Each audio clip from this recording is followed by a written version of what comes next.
다 함께 기도드리심으로 고난주간 목요일 새벽 예배 하나님 앞에 영광 돌려드립니다. 자비하시고 인내로우시며 노하기를 더디하시는 사랑의 하나님, 하나님의 은혜를 참으로 감사를 드립니다. 이제 주님이 저를 위하여 십자가에서 못 박혀 죽으시고 3일 만에 부활하신 날을 저희들이 기념하고 묵상하며 하나님 앞에 나아갑니다.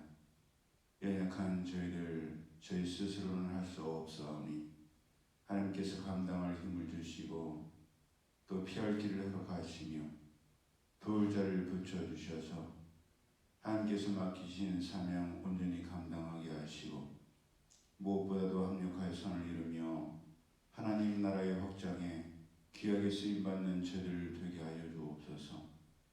마음껏 목청껏 하나님을 찬송하며 하나님을 예배하는 하나님께서 찾으시는 그 한 사람 예배자들 되게 하여 주옵소서. 이 하루도 하나님의 손 가운데 저들을 붙들어주시길 간절히 소망하오며 거룩하신 예수님의 이름으로 축복하며 기도드리옵나이다. 아멘. 찬송가 146장 저 멀리 푸른 언덕에 그 십자가 위에 찬송드립니다.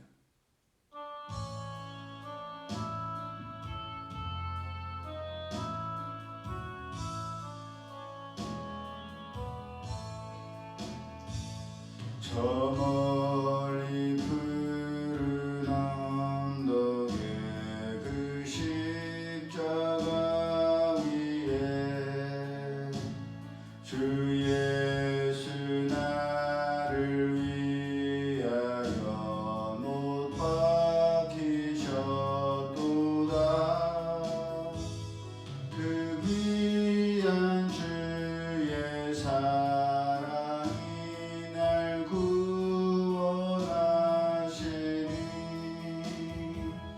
그 사랑 나도 본받아 주 위에 힘쓰리. 그 흉한 십자가에서 한없는 고통을 이 세상 사람 위하여 당하신 것일세. 그 귀한 주의 사랑이 날 구원하시니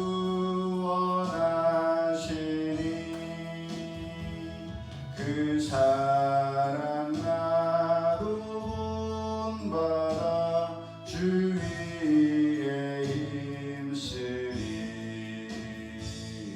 그 흘린 보배 피로써 날 속량했으니 저 하늘 문을 여시고 날 인도하시리. 그 귀한 주의 사랑이 날 구원하시니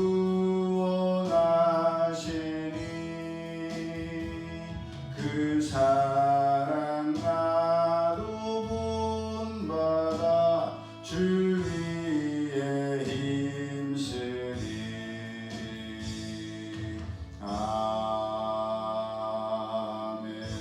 아멘. 하나님 말씀 신약성경 누가복음 23장 39절에서 43절까지의 말씀 우리 함께 합독합니다. 누가복음 23장 39절에서 43절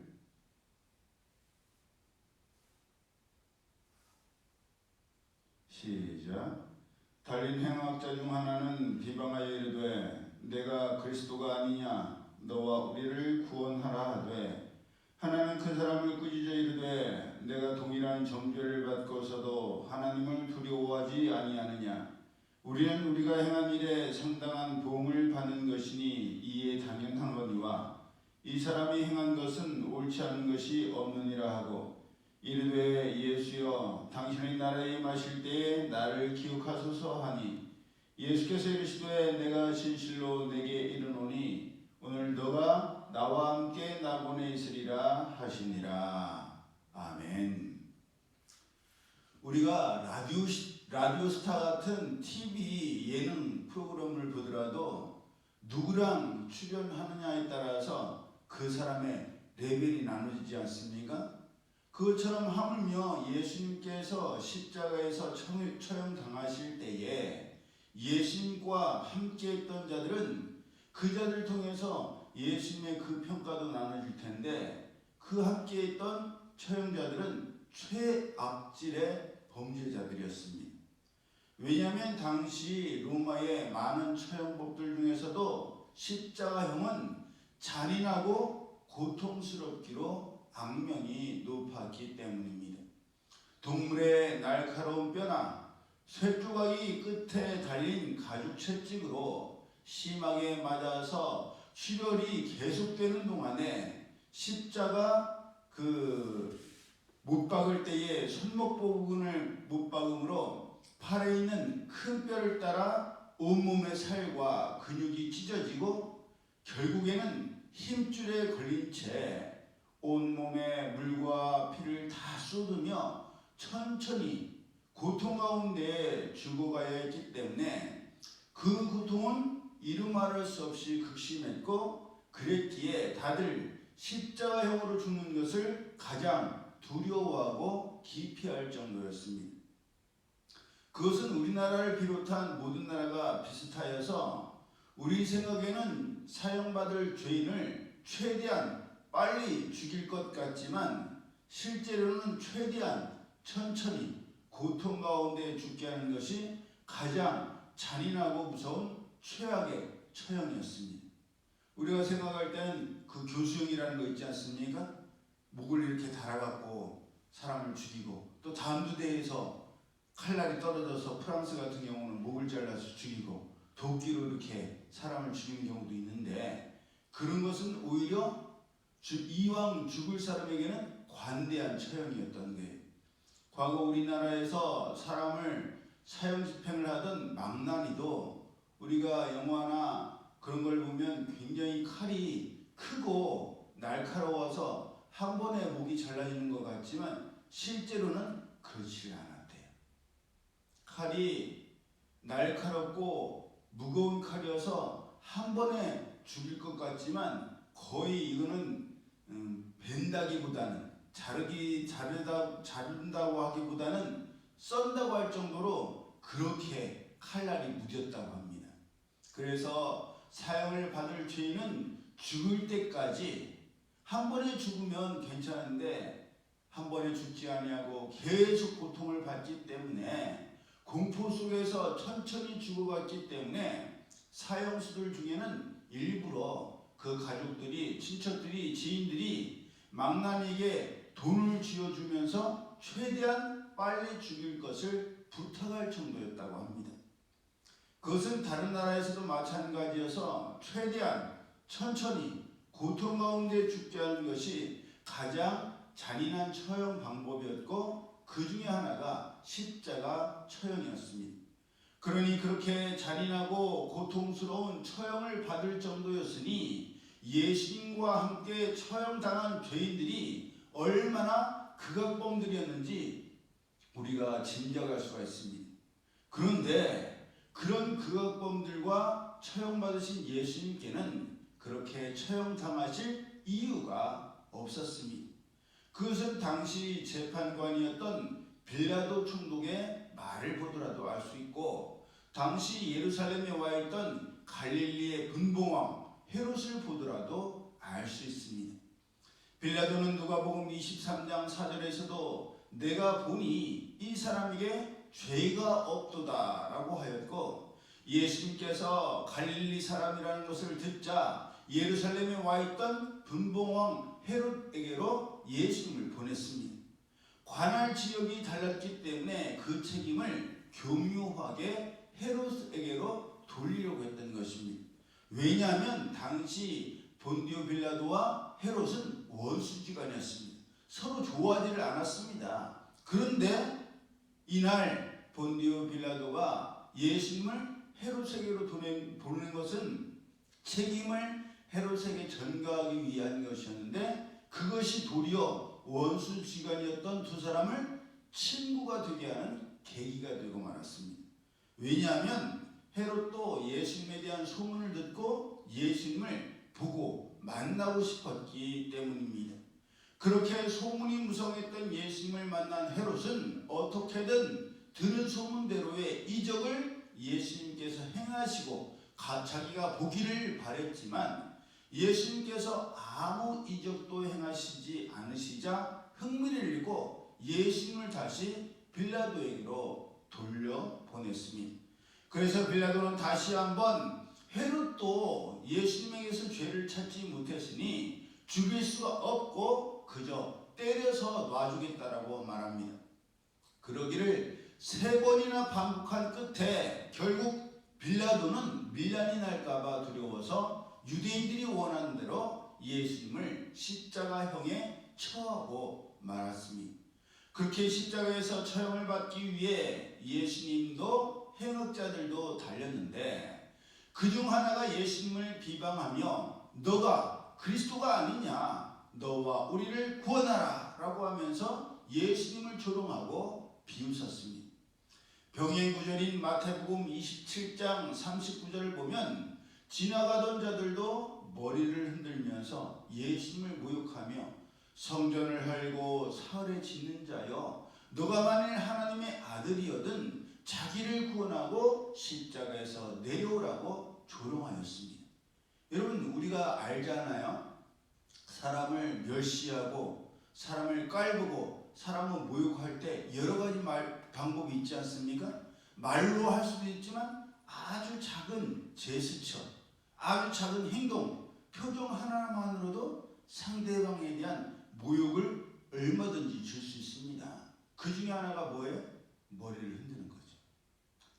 아유. 우리 가까운 사람들이 우리를 향해서 이러면 기분이 좋겠어요, 나쁘겠어요? 나쁘죠. 더 기분이 나빠. 응? 큰 제스처도 아닌데 작게 막 인상을 잠깐 미간을 찌푸리는 것도 사실 기분이 나쁠 때가 많고, 고개까지 흔들면서 이러면 뭐 최악이죠. 거기다 말 한마디, 네가 그렇지, 이러면 뭐 자존심이 손도리치 상하지 않습니까? 그런 식으로 이 지나가던 사람들도 또 이 십자가 처형을 함께 받던 자들도 예수님을 조롱하고 비웃었습니다. 대제사장들과 서기관들과 장로들도 예수님을 희롱하면서 저가 남은 구원하였으되 자기를 구원할 수 없도다. 지금 십자가에서 내려올지어다. 그러면 우리가 믿겠노라. 저가 하나님을 신뢰하니 하나님이 저를 기뻐하시면 이제 구원하실지라. 제 말이 나는 하나님의 아들이라 하였도다 라고 하면서 비웃었습니다. 얼마나 사람의 마음을 흔드는 모욕적인 일이에요. 이는 마치 예수님께서 공생애를 시작하실 때 광야에서 40일을 금식하신 뒤 마귀에게 시험을 받으실 때와 매우 흡사한 것을 우리가 보게 됩니다. 너가 만일 하나님의 아들이거든 명하여 이 돌들이 떡덩이가 되게 하라. 너가 만일 하나님의 아들이거든 뛰어내리라. 저가 너를 위하여 그 사자들을 명하시리니 저희가 손으로 너를 받들어 발이 돌에 부딪히지 않게 하리로다. 만일 내게 엎드려 경배하면 이 모든 것을 너에게 주리라. 예, 공생애를 시작하시는 예수님을 마귀가 그렇게 조롱하며 시험했던 것처럼 공생애를 마치려고 하시는 예수님을 또다시 조롱하며 시험한 것입니다. 더더군다나 예수님과 함께 십자가에 달린 행악자는 감히 입을 열어 예수님을 비방할 수조차 없는 그런 죄인이었어요. 그런데 그런 자가 감히 예수님을 향해서 너가 그리스도가 아니냐, 너와 우리를 구원하라고 했을 때 예수님께서 얼마나 어이가 없고 기가 막히시고 화가 나셨겠습니까? 우리 같으면 그 말에 열받아서라도 야, 내가 가만히 있으니까 가만히 이러고요. 다른 사람들은 그렇다 칠더라도 너 같은 흉악범이 어디다 대고 비교를 해? 너 같은 자가 누구한테 구하라 마라? 네가 나를 비웃냐? 너 나 우스워? 그러면서 화를 내지 않았겠습니까? 하지만 예수님께서는 그런 행악자의 비웃음과 비방까지도 끝까지 다 참으셨습니다. 왜냐? 예수님께서는 오로지 하나님 아버지의 뜻을 이루시고 하나님 아버지께서 원하시는 바를 이루시기 위하여서 순종하기로 결심하셨기 때문입니다. 그렇게 한 사람은 비방할 자격조차 없는데도 불구하고 예수님을 감히 비방하고 조롱하고 시험하였는데 그 자리에 함께 있었던 다른 사람, 한 행악자는 전혀 달랐습니다. 그는 예수님을 비방하는 그 한 사람을 꾸짖으며 우리는 우리 행한 일에 상당한 보응을 받는 것이니 이에 당연하거니와 이 사람의 행한 것은 옳지 않은 것이 없느니라 라고 하면서 예수님이 나라에 임하실 때에 나를 생각하소서라는 부탁을 드렸습니다. 한 사람은 예수님의 연약함과 무능함을 보면서 아이고 지도 구원하지 못하는 놈이 누구를 구원해? 라고 하면서 예수님을 불신하고 비방하고 조롱하고 비웃고 시험하였는데 같은 자리에 있었던 또 다른 사람은 똑같은 상황에서도 예수님께서 유일한 구원의 기름을 발견하고 더 늦기 전에 회개함으로 구원을 받은 것입니다. 오늘 예배드리는 우리는 어떤 사람이 되겠습니까? 어찌 하나님께서 계시면 이럴 수가 있냐고, 어떻게 이렇게 되도록 방관만 하고 계시느냐고 하나님을 비방하고 조롱하며 시험하는 그런 완악한 자의 자리에 앉겠습니까? 아니면 죽기까지 순종하시는 예수님께서 참으로 길이요 진리요 생명이심을 믿고 그 예수님께 도움을 요청하시겠습니까? 예수님께서는 그렇게 십자가에서 제물이 되셔서 죽으시면서까지도 천하보다 귀한 한 영혼, 그 행악자의 영혼까지도 구원하셨습니다. 그러므로 오늘을 살아가는 우리도 한 알의 밀이 땅에 떨어져 죽어야만 썩을 때 30배, 60배, 100배의 결실을 거둘 수 있는 것처럼 죽기까지 순종하셨던 예수님의 그 순종을 따라가고 마지막 순간까지도 예수님을 믿고 의지함으로 구원받은 행악자처럼 끝까지 예수님에 대한 믿음과 신뢰를 잃지 않는 우리 모두가 되기를 예수님의 이름으로 축복합니다. 아멘. 건강한 자에게는 의원이 쓸데없고 병든 자에게라야 의원이 쓸데있으며 예수님께서는 의인이 아니라 죄인을 찾아 구원하시기 위해서 오셨다고 말씀하셨습니다. 그 말씀을 우리가 명심하여서 우리는 연약한 사람들이지요. 우리는 부족한 자들입니다. 우리가 완악함으로 이 세상을 내가 할 수 있다라고 고집한다면 완악했던 강팍했던 그 행악자와 다를 바가 없지. 예수님이 구원자인데 왜 나를 이대로 두십니까? 뭐 하시는 거예요? 그렇게 예수님을 비방하는 완악한 우리가 아니라 주님, 저는 연약합니다. 저는 부족합니다. 저는 게으르고 나타합니다. 저는 할 수 없습니다. 그러나 주님은 하실 수 있음을 믿습니다. 주여 저를 도와주소서. 그렇게 믿고 간구할 때 예수님께서 그 전에도 그렇게 도움을 요청하는 자들에게 뭐라고 말씀하셨어요? 내 믿음대로 될지어다. 너가 믿음대로 될지어다. 믿지 않는 자들, 믿지 않는 구호에서는 예수님께서 아무런 이적도 행하시지를 않으셨어요. 왜? 믿지 않기로 결심한 자들이기 때문에. 그런 완악한 자들에게는 무슨 말과 무슨 이적을 보여도 그들은 믿지를 않습니다. 그러나 하나님의 말씀이 주어졌을 때 믿습니다. 누구처럼? 사무엘의 어머니 한나처럼. 엘리 제사장이 여자여 너가 언제까지 그렇게 술에 취해서 정신없는 말을 하겠냐, 그렇게 비방했을 때에도 마음이 상하지 않냐고. 주의 여종이 이렇게 마음이 아픕니다. 그랬을 때 엘리 제사장이 돌아가라, 하나님께서 너의 기도에 응답하실 것이다. 축복 기도를 받았을 때에 아무 걱정도 하지 않냐고 돌아갔을 때 그 믿음대로 하나님께서 아들 사무엘을 주셨을 뿐만 아니라 그 외에도 자식들을 주시지 않았습니까? 나를 무시하고 나의 전심을 무시한 완악하고 무지한 제사장이다라고 생각하지 아니하고 그 제사장을 통한 하나님의 축복의 말씀이 나의 응답인 줄 믿었을 때에 그 믿음대로 역사가 일어났던 것이, 오늘을 살아가는 우리도 똑같은 상황에서 똑같은 하나님의 말씀이 선포됐을 때에 그것을 완악함으로 비웃고 조롱하는 자들이 아니라 말씀대로 이루어지기를 제가 소망합니다. 믿으며 순종함으로 그 응답을 받는 우리 모두가 되기를 예수님의 이름으로 축복합니다. 아멘. 기도드립니다.